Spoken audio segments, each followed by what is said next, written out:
আসসালামু আলাইকুম, কেমন আছেন সবাই? ওয়ান অ্যান্ড ওয়ান টেকনিকের বিডি থেকে আপনাদের সবাইকে জানাচ্ছি প্রাণঢালার শুভেচ্ছা এবং স্বাগতম। আজকে একটি গুরুত্বপূর্ণ ভিডিও নিয়ে আসছি।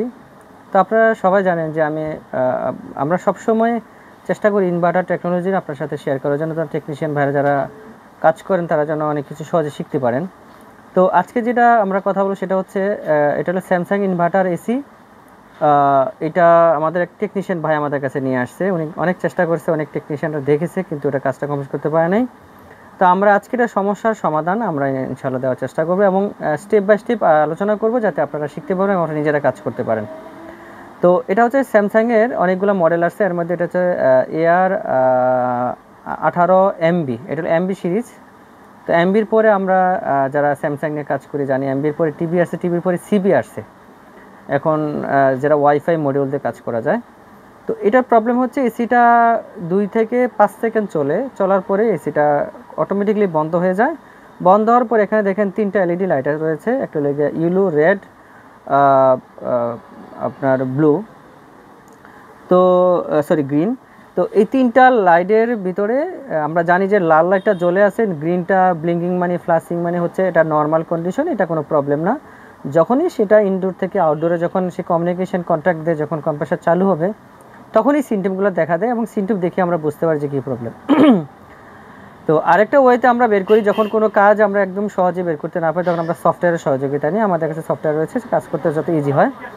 তো এটা হচ্ছে যে যখনই কম্প্রেসার স্টার্ট নেওয়ার পরে 2 থেকে 5 সেকেন্ড চলার পরে এটা একটা সিমটম দেখা দেয়, সেটা হচ্ছে এটা লালটা ব্লিঙ্কিং করে সবুজটা জ্বলে থাকে আর হলুদটা বন্ধ থাকে। আমরা সেটা জানি, এগুলো হচ্ছে DC link error. Link error. তো ডিসি লিঙ্ক এররটা আসলে অনেক ক্রিটিক্যাল কেস, আবার খুব ইজি। অনেক সময় কাজ করা খুব ইজি হয়, আবার অনেক সময় অনেক কষ্ট হয় আমাদের বের করার জন্য। তো প্রথমত আমাদেরকে জানতে হবে যে ডিসি লিঙ্ক এররটা কীভাবে হয়, কোত্থেকে প্রবলেমটা দেখা দেয়, সেটা আমাদের ইস্যু। তবে এই এররটার জন্য শুধু একটাই যে প্রবলেম হয় তা না, এটা ডিসি লিঙ্ক থেকে হয়, আবার পিএফসি থেকে হয়। পিএফসি যদি সেকশনে যদি কোনো প্রবলেম থাকে তারপরে এই এররটা আসতে পারে। তো ডিসি লিঙ্কের অনেকগুলো প্রবলেম থেকে হয়। তো এর মধ্যে আমরা যে প্রবলেমটা আমরা প্রথমে যেটা আমরা শুরু করেছি মানে চেক করার পর, সেটা হচ্ছে যে এটা হচ্ছে যে পিএফসি এটা দেখেন 2টা আইপিএম দেখা যাচ্ছে। একটা হলো মূলত এটা কম্প্রেসারকে চালানোর জন্য, যেটা আরও বড় দেখেন কম্প্রেসারের পুট, এবং এটা হচ্ছে যে ডিসি লিঙ্কটাকে মানে আপনার ডিসি ভোল্টেজটাকে একুরেট রাখার জন্য যদি কখনো কম বেশি হয় সেখানে এই পিএফসি সার্কিটের মাধ্যমে সেটাকে একদম একুরেট ভোল্টেজ দিবে। তো এই পিএফসি সেকশনটাকে সে অনেক এটাকে সে সবসময় স্টেবল রাখে এই আইপিএমটার মাধ্যমে। তো এই আইপিএমটা আমরা প্রথমেই আমরা চেক করি, দেখি কম্প্রেসার চলতেছে। তো আমরা ধারণা করছিলাম যেহেতু এটা কম্প্রেসার চলতেছে তাহলে এটা আইপিএম পিএসসি সেকশন থেকে হবে না, অন্য কোনো সমস্যা হবে। তো প্রথমে আমরা টুকিটাকি যে পার্টসগুলো রয়েছে আমরা চেক করেছিলাম, যে এখানে দেখেন অসংখ্য এমসিউর পাশে অনেকগুলা ইয়ে রয়েছে, রেজিস্টার রয়েছে, এগুলো আমরা চেক করি সব ঠিকঠাক থাকে। তারপরে আমরা চেক করি যে আসলে প্রবলেমটা কী হতে পারে। তো লাস্ট ওয়ান যখন যেটা আমরা সমস্যা পাই সেটা হচ্ছে আমরা জানি যে এই যে ইয়াটা রয়েছে এটার নিচে রেজিস্টার থাকে। তো রেজিস্টার থেকে আপনার কিন্তু এই পিএফসি সেকশনটা মানে ডিসি লিঙ্কের যে এখানে যে ভোল্টেজটা জেনারেট হয়, ডিসি লিঙ্কটা ঠিক আছে কিনা, মানে পিএফসি সেকশন ঠিক আছে কিনা, এখান থেকে 3.3 ভোল্ট এই এমসিতে যায়। এমসিতে গেলেই এমসি বুঝতে পারে যে আমার পিএফসি সেকশন ঠিক আছে। তো এই 3.3 ভোল্ট কীভাবে এখানে জেনারেট হয় সেটা নিয়ে আমি আলোচনা করব। এবং এটা যে প্রবলেমটা পাই সেটা হচ্ছে যে আমরা দেখাচ্ছি আপনাদেরকে, দেখেন এই এই জিনিসটা প্রবলেম ছিল, আইপিএমটা সমস্যা ছিল, যেটা পিএফসি সাইকেলটা কমপ্লিট করে দেখেন এখন দেখানোর কোনো অবকাশ নাই যেটা যে সরি এটা এইভাবে থাকে, এটা যে খারাপ একদম দেখেন একদম ফ্রেশ। কিন্তু সবচেয়ে মজার ব্যাপার হলো যখনই আমরাকে চেক করার পরে দেখি যে এখানে প্রবলেম। তো এই জন্য আমরা প্রত্যেকটা এটা যখনই আমরা আমাদের সন্দেহ হয় আমরা চেক করি। আসলে অনেক সময় দেখা আনফর্চুনেটলি চেক করা হয় না, যেটা ফ্রেশ দেখা যাচ্ছে। তো তারপরে আমরা এটা চেক করে দেখি, দেখেন আমি আপনাদেরকে দেখাচ্ছি। এইটা আপনারা যদি যখনই আপনারা কাজ করবেন এটা চেক করে নেবেন, কারণ এটা হচ্ছে হাই সাইড, এটা লো সাইড। তো বেশিরভাগই হাই সাইড চেক করলে বোঝা যায়, লো সাইডও চেক করা যায়। তো এটাকে ডায়েট মোডে রাখার পরে যখন আপনি চেক করবেন এখানে ডায়েট দেখাবে, এই দেখেন এখানে কোনো দেখেন ডায়েট দেখাচ্ছে না, এই দুইটা ডায়েট মোড থাকবে, এটাও ডায়েট দেখাবে, কিন্তু এটা কোনো ইয়ে দেখাচ্ছে না, ডায়োডের ইয়ে দেখাচ্ছেন, আমি আপনাদেরকে দেখাচ্ছি আবার। এই যে হ্যাঁ, দেখাচ্ছে না, মানে আমার হাইসেটটা প্রবলেম। তো তারপরে আমরা এটাকে খুলি, আর আমি এটাকে ভালো যেটা বোঝার চেষ্টা সিস্টেম হচ্ছে, আপনি যখন এটাকে রাখবেন এখানে তো আপনাকে ডায়োডের রিডিং দেখাবে, যে দেখেন ডায়োডের রিডিং দেখাচ্ছে, এই হাইসেটে এভাবে চেক করে নেবেন। এই যে ডায়োডের রিডিং দেখাবে এবং সবগুলো সমান দেখাবে। তো হাইসেটটা যেহেতু আমাদের ডায়োডের রিডিং দেখাচ্ছে না, আমরা বুঝে নিয়েছি যেটা প্রবলেম।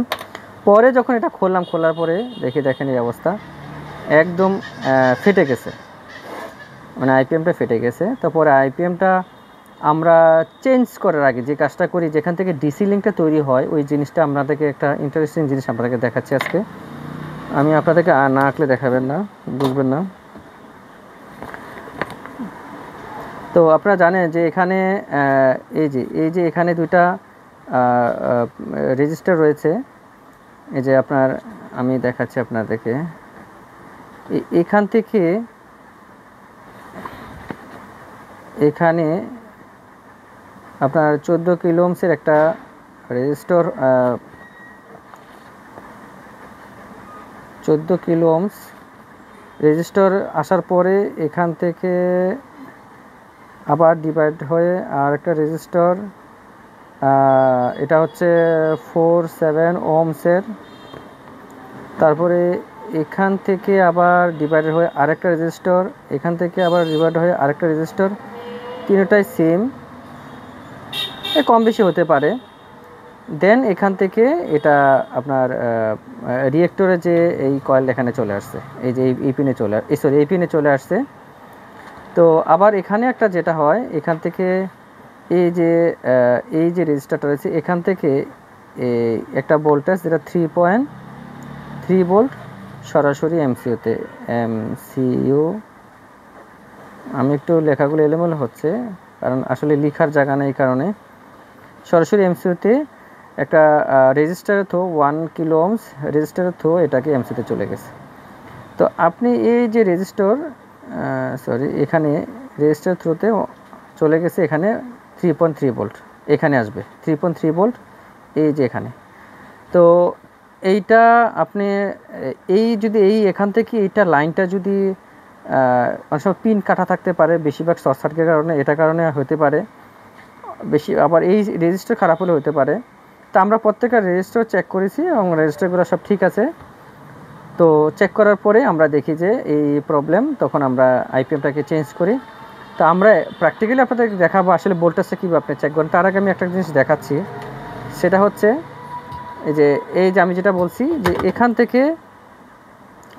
থেকে ভোল্টেজটা এখানে রেজিস্টার ঢুকছে, এই যে ভোল্টেজটা এখান থেকে, এই যে এটা, এই যে এখান থেকে শুরু করে এই যে এখান থেকে 14 কিলো ওহমসের একটা রেজিস্টার, পরেই এখান থেকে 3.3 ভোল্ট হয়ে এটা এমসিতে যায়। তো এইটা এখান থেকে দেখেন আপনি, এই যে ভোল্ট ইন, এখান থেকে এই ট্র্যাক ধরে এখানে আসছে, ঠিক এখান থেকে আবার ঠিক এখানে চলে আসে এমসিতে। এখানে একটা রেজিস্টার রয়েছে 1K, তো এখানে চলে যায়। তো এখানে ভোল্টেজটা মাপলে আমরা বুঝতে পারি যে আসলে ঠিকঠাক মতো কাজ করতেছে কিনা। তো আমরা পরে এটাকে চেঞ্জ করি, নতুন একটা দেওয়ার পরে আমরা লাগিয়েছি। তো আমরা আপনাদেরকে এখন দেখাবো আসলে ভোল্টেজটা কীভাবে চেক করবেন এবং কীভাবে সেটা কাজ করে। আমি এখন এটাকে লাইন দিচ্ছি।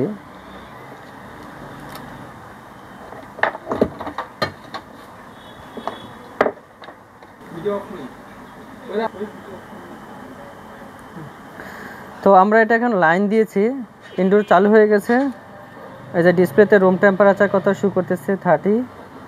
তো এটা একটু এলোমেলো হয়ে গেছে, যদিও আসলে এভাবে কাজ করা ঠিক না। তা আমি সেফটির জন্য আমরা যেটা কাজ করি, আমরা একটা লাইন পেয়েছি, একটা সিরিজ, এবং এটা অন করলে ডাইরেক্ট হয়ে যায়। এটা হলো একটা 2 অ্যাম্পিয়ারের সার্কিট ব্রেকার, যেটা হলো কোনো ইন্টারনালি কোনো প্রবলেম হলে যেন ব্রেকারটা পড়ে যায়, এই জন্য আমরা সেফটি পারপাসে কাজ করি। আমরা যা কাজ করি এটা জিনিসটা একটু খেয়াল রেখে কাজ করবেন। তো আমরা এখন এটা আপনাদেরকে দেখাচ্ছি ভোল্টেজটা কীভাবে চেক করবেন। তো এটা বেশিক্ষণ চালানো যাবে না, কারণ যদি বেশিক্ষণ চালায় আইপিএমটা প্রচণ্ড গরম হয়ে যাবে, তখন দেখা যায় আইপিএমটা প্রবলেম হতে পারে। আমি কিছুক্ষণ চালানোর পর আপনাদেরকে দেখাচ্ছি। আর আরেকটা জিনিসে দেখা যাচ্ছে ডিসি লিঙ্কগুলোর কারণ হলে এটা এখানে যে এখান থেকে যদি কোনো কারণে যদি পিটিসিটা খারাপ হয় বা রিলে খারাপ হয়, মানে যে এখান থেকে লাইন যদি এখানে না আসে, তখন আপনার তখন এটা হলে এসি লিঙ্কে চলে যায়, তখন এই এসি লিঙ্কের সমস্যা। তখন আমরা ভোল্টেজ থ্রু এগুলো দেখি যে ভোল্টেজ ঠিকঠাক মতো এখানে থ্রু করতেছে কিনা। তো এই জিনিসগুলো আমরা আসলে যদি প্রপার ওয়েতে বুঝতে পারি, তাহলে কোন থেকে প্রবলেম সেটা আমরা সহজে কাজ করতে পারি। তো আমরা এই এখন এটাকে লাইন দিয়েছি। তা আমি যেটা আলোচনা করব সেটা হচ্ছে যে আরও বিভিন্ন কারণে হয় আসলে এখানে আপনার আরও যে প্রবলেমগুলো আছে সেগুলো আমি আস্তে আস্তে আলোচনা করব। একটু চালু হওয়ার জন্য অপেক্ষা করতেছি।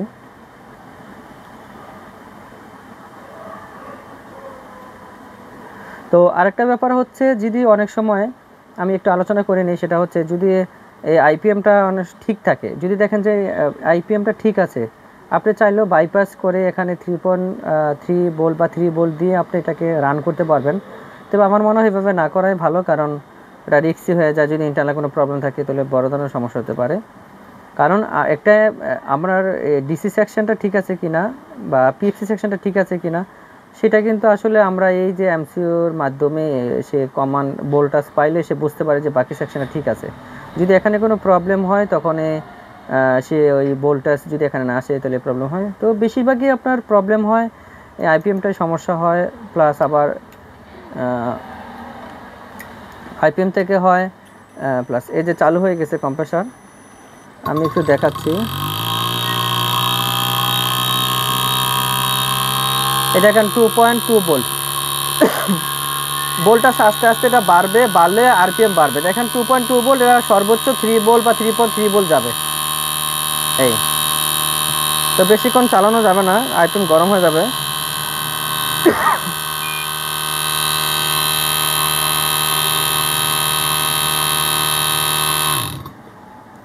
কারণ অলরেডি আইপিএম প্রচণ্ড গরম হয়ে গেছে, কারণ আপনার এটা থেকে আইপিএমটা বেশি গরম হয়, অনেক গরম হয়ে গেছে।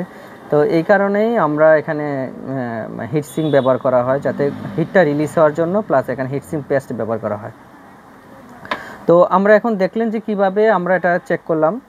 তো আরেকটা জিনিস হচ্ছে, যদি এই প্রবলেমটা কখন আপনারা ফেস করেন, আমরা যেভাবে আলোচনা করলাম, যে এটা হচ্ছে আপনি প্রথমে হাইসেটটাকে চেক করে নেবেন। হাইসেট যদি ঠিক থাকে, যদি এটা মানে প্রাইমারি লেভেলে ঠিক থাকে, তাহলে ধরে নেবেন যে এটার নিচে রেজিস্টার রয়েছে, ওই রেজিস্টারগুলো কোনো রেজিস্টার প্রবলেম। আমি অলরেডি আপনাদেরকে মানগুলো বলে দিয়েছি, আপনারা চাইলে এগুলো চেক করে নিতে পারেন।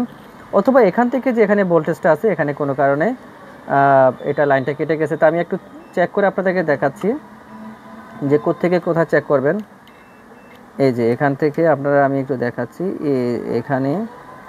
এখানে দেখেন বোল্ট ইন একটা ইয়ে রয়েছে। তো আমি এখানে এই যে এখান থেকে ধরে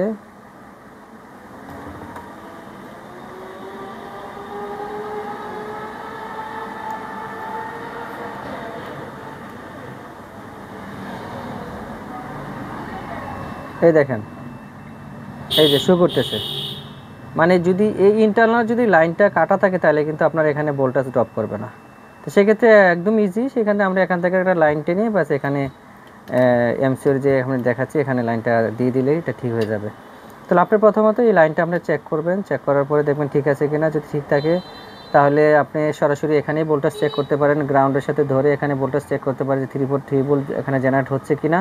যদি না হয়, তাহলে আমরা না হলে এখানে যে ভোল্টেজ ডিভাইডার যেখানে তৈরি হয়েছে রেজিস্টারের মাধ্যমে, এই ভোল্টেজ ডিভাইডারের কোথাও না কোথাও প্রবলেম রয়েছে, বা আইপিএম থেকে সমস্যা হয়, বা সেটাই ডিসি ল্যাঙ্কে এইটাই সমস্যা হয়। তারপরে যদি সমস্যা সমাধান না হয়, তাহলে আপনার এই রেজিস্টারগুলো চেক করতে হবে। রেজিস্টার যদি ঠিক থাকে, তাহলে এমসি থেকে প্রবলেম হয়, বেশিরভাগই প্রবলেম হতে পারে। তবে এমসি থেকে প্রবলেম খুব কমে হয়, বেশিরভাগই এই জিনিসগুলো আলোচনা করলাম এইগুলো থেকে হয়। তো ভিডিওটি যদি শুরু থেকে শেষ অবধি আপনাদের কাছে ভালো লেগে থাকলে অবশ্যই একটি লাইক দেবেন, কমেন্টস করে জানাবেন কেমন লাগলো। পরবর্তী ভিডিওর জন্য যেন আবার ভালো কোনো ভিডিও নিয়ে আসতে পারে, সেই পর্যন্ত সবাই ভালো থাকেন, সুস্থ থাকেন। আসসালামু আলাইকুম রহমতুল্লাহি ওয়া বারাকাতুহু।